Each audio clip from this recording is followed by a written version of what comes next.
All right, thank you, Kevin. Well, Governor Tina Kotek calling for action on Oregon's major obstacles in her 2025 State of the State address. NBC5's Lauren Preto has the key highlights and a response from Republican leaders.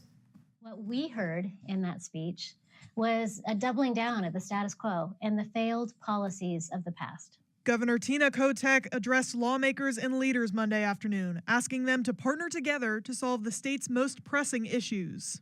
She began her 2025 State of the State speech by focusing on homelessness. The United States saw an 18% increase in homelessness between 2023 and 2024. Oregon came in below the national average increase at 13%. Kotek says actions from the homelessness state of emergency are projected to rehouse 3,300 households and prevent 24,000 households from experiencing homelessness.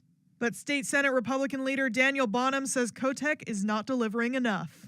Governor Kotek pledged to build 36,000 new housing units per year, but she's barely reached that goal in her first 2 years in office combined. That's not just falling short. It's barely a start, and it's completely unacceptable.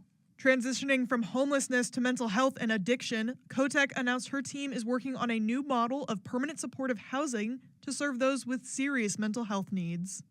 She also emphasized the necessity of more treatment beds, more qualified counselors and social workers, more drugs taken off of the street, and for drug dealers to be held responsible. She says they need to push harder to get Oregonians the treatment they need and deserve. Why is it okay that we watch very ill people harm themselves because we are unwilling or unable to get them the health care they so desperately need? Regarding education, Kotek says increased investment statewide is necessary, but it must come with transparency. She proposes a change to the way current service level funding for the state school fund is calculated and exploring a single statewide publicly accessible student information system. But Oregon House Republican leader Christine Drazen says Kotek's approach to education is flawed. We have terrific teachers in our classrooms across the state, but they are not being supported by a system that's adding layer upon layer of bureaucracy and mandates to them. Lastly, regarding wildfires in the environment, Kotek called for enhanced resiliency of natural resources and communities. She says Oregon needs dedicated reserves for future wildfire suppression costs and funding for wildfire mitigation and readiness programs that is ongoing. That's why my budget recommends $150 million from the ending fund balance to go to reserves instead of the normal allocations to the rainy day fund. Call it money for a very, very bad smoky day.